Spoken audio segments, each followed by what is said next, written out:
Program ya Small Scale Micro Irrigation Scheme ekatanwaho Gavumenti ya rwagati herukwaturaho World Bank mu mwaka gw'2020 n'ekigendererwa cyo kurwanisa enjara obworo n'obukene omubyanga.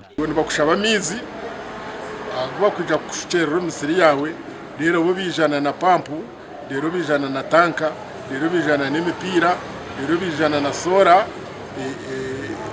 solar energy irije kuhereza amani kuruga hizoba rero bakapampinga ningashi bakasinduka amizi ukabasa ugatambuza umisiri yawe.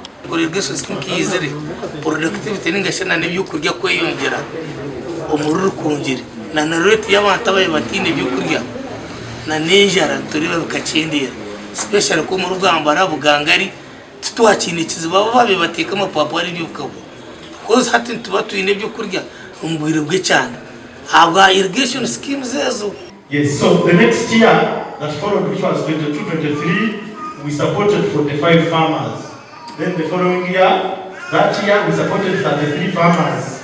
If you remember very well, that year the budgets were cut for all who were even wondering whether the program was going to end in the middle. Nyuma y'abazyo habiraho mukoro gwo kusima district ya Rukungiri esingiro mukoresa program age kurungi n'ababona abakozere kurungi mu program age okuhika ahabusinguzi ogubira hantebe ya district ya Rukungiri.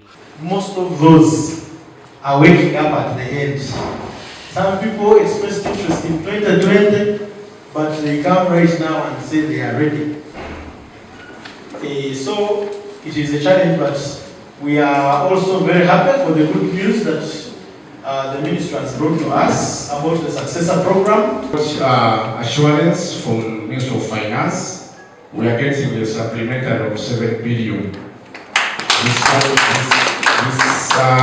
Actually, we are getting it in this last quarter because now we have only one quarter to implement the program. Batuyambire munonga irrigation age. Irrigation ni nubwo neza kubaho uko tushaba government yongeremo amani ekwate nabo batabasize kuchikaho abatabasize ko fundinga konka bakwitaga kuchikoraho. Banka y'ensiyona ekaha Uganda obuhumbi 300 kukoresebwa okuta program egi omunkora gasha kwa Abraham Muganzi.